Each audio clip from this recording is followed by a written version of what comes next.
Welcome to today's Explainer. We often look at history as this dusty, inevitable timeline, like this happened and then that happened. But actually, it's a super dynamic series of choices made by real people in incredibly high-pressure moments.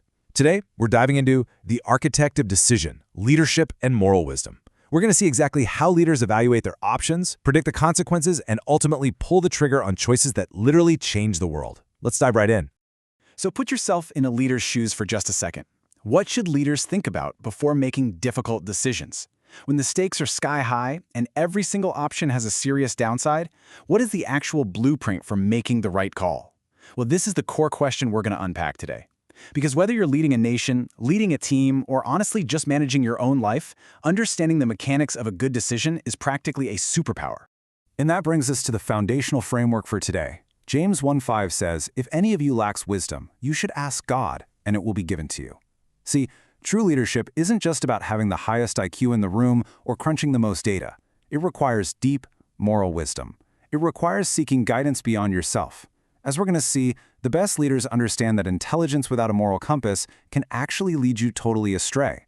You have to actively seek wisdom. All right, moving into our first section, history shaped by choices. We'll be learning from the past to make wise decisions today.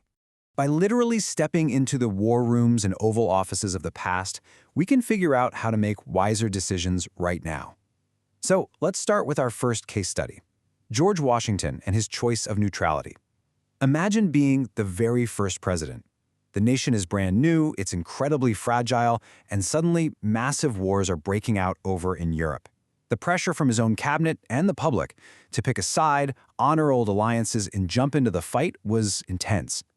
Washington had to make a choice that would dictate the sheer survival of the United States. So Washington faced a really stark dilemma here. On one hand, entering European conflicts to honor alliances and satisfy public outrage. On the other hand, keeping out of it entirely, allowing the new nation time to grow stronger. He chose neutrality. But why? Well, because he had the wisdom to see the long-term reality over the short-term emotional pressure. He knew, for sure, that a young, debt-ridden country would just get crushed by the weight of a foreign war. He absorbed the harsh criticism and kept the U.S. out of it, proving that sometimes the absolute wisest action is actively choosing not to fight, just so you can grow strong enough to survive tomorrow. Next up, we have John Marshall's choice, strengthening the Supreme Court. Okay, so moving from the executive branch over to the judicial branch, Chief Justice John Marshall faced a totally different kind of crisis in 1803. A legal and constitutional one. The early government was really still trying to figure out how its own rules even worked. In the famous case Marbury v. Madison, instead of just picking a petty political side, Marshall made this highly strategic decision to establish the principle of judicial review. Basically, this gives the Supreme Court the power to evaluate laws and declare them unconstitutional. He took a short-term political dispute and turned it into an absolute masterclass in long-term structural power. And guys, the ripple effect of that one wise decision, it's just incredible. Starting with the initial ruling in 1803, moving right through the 19th century where the court's role was firmly strengthened, all the way to today.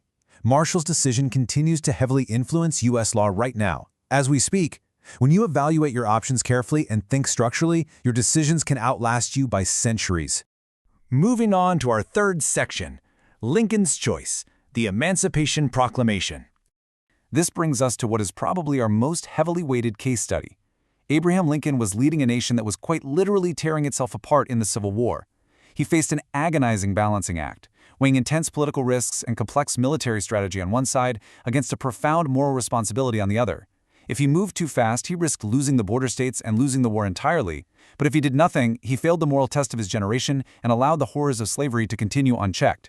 He had to seek absolute wisdom to find the exact right moment where military strategy aligned with moral necessity.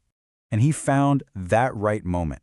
By issuing the Emancipation Proclamation, Lincoln declared enslaved people in Confederate states free. He fundamentally changed the entire objective of the Civil War. It was no longer just about preserving the Union, it became a war for human freedom. He took a massive political risk because his moral compass demanded it, and in doing so, he altered the course of human history forever. So, what can we learn from all this? Let's look at the anatomy of decisions. 3 key insights for wise leadership. Looking back at Washington, Marshall, and Lincoln, we can actually extract a really clear blueprint here. First off, good decisions balance principle, strategy, and timing. Lincoln had the principle, right? But he waited for the right military strategy and timing to act. Second, leaders must consider both short-term and long-term effects. Marshall used a short-term crisis to build long-term judicial power. And third, this is a big one. Remember that unpopular decisions can still be right in the long run. Washington was heavily criticized for keeping the U.S. out of European wars, but history proved him completely right. Which kind of begs the question, can a decision be unpopular but still right? Absolutely, for sure. In fact, true leadership often requires standing completely alone. When you're guided by a strong moral framework and a clear understanding of long-term consequences, you're inevitably going to have to make choices that the crowd won't immediately understand. And honestly, that takes real courage. Now let's tie this all together in our final section, morality, wisdom, and education, the Godly Learner's Framework. As we transition from these historical facts to personal application in the HeroesMart Academic Godly Learner series, we arrive at this really powerful truth. Education without morality will hurt. You can know all the dates, all the strategies, and all the legal precedents in the world. You can literally be the smartest person in the room. But if that education isn't guided by biblical morality, it becomes a liability. Intelligence without a moral compass doesn't lead to good leadership. It just leads to more efficiently executed bad decisions. Education has to be anchored in morality to actually be helpful to the world. And, there's a huge personal benefit to this, too.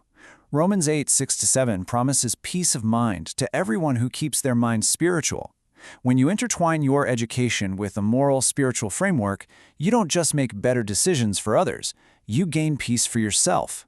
You avoid all that internal chaos that comes from making choices that go against what you know is right. This is the real-world experience of so many who engage with this kind of grounded learning. Which really leaves us with this one lingering, provocative question. What is the point of being smart and supposedly educated if you just continue to make choices that hurt?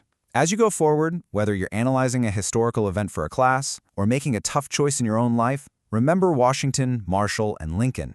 Seek wisdom, align your education with your moral compass, and always strive to be an architect of decisions that build a better future. Thank you so much for joining me for today's Explainer, and I'll catch you in the next one.